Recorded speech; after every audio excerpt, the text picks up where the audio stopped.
特斯拉投资者们系好安全带。今天我们将深入探讨最近影响特斯拉的几项重磅新闻，从激动人心的 Model Y 租赁优惠到令人担忧的 Powerwall 召回。首先，特斯拉 Model Y 迎来了具有里程碑意义的租赁优惠。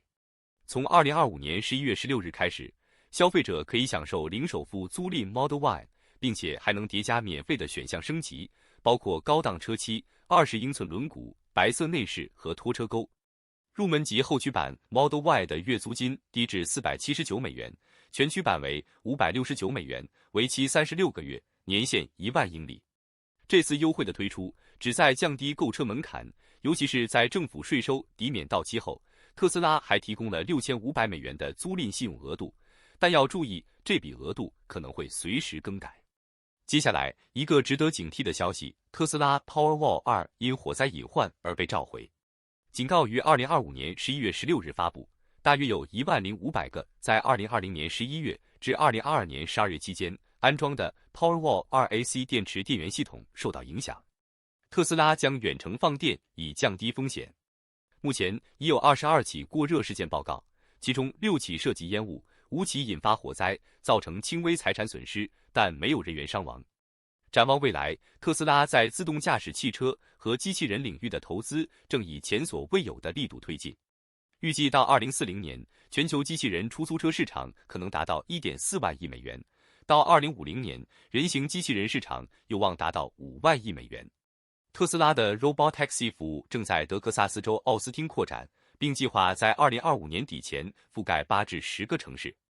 而备受瞩目的人形机器人 Optimus， 其第3个版本预计将于2026年底开始生产，目标是未来10年内交付超过100万台。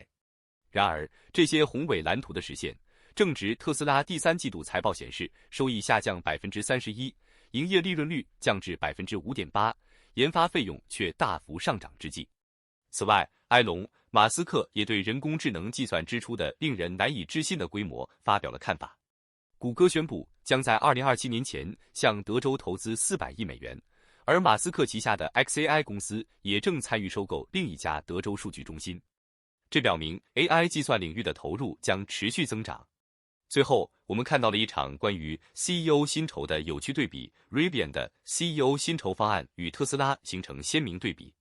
虽然特斯拉为马斯克设定的潜在1万亿美元10年期奖金规模更为庞大，但 Rivian 为其 CEO RJ Scaringe 制定的最高46亿美元的10年期薪酬方案，在投资者看来可能更易于接受。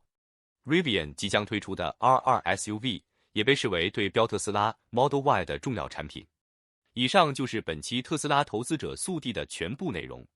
别忘了订阅并分享你的想法，下次见。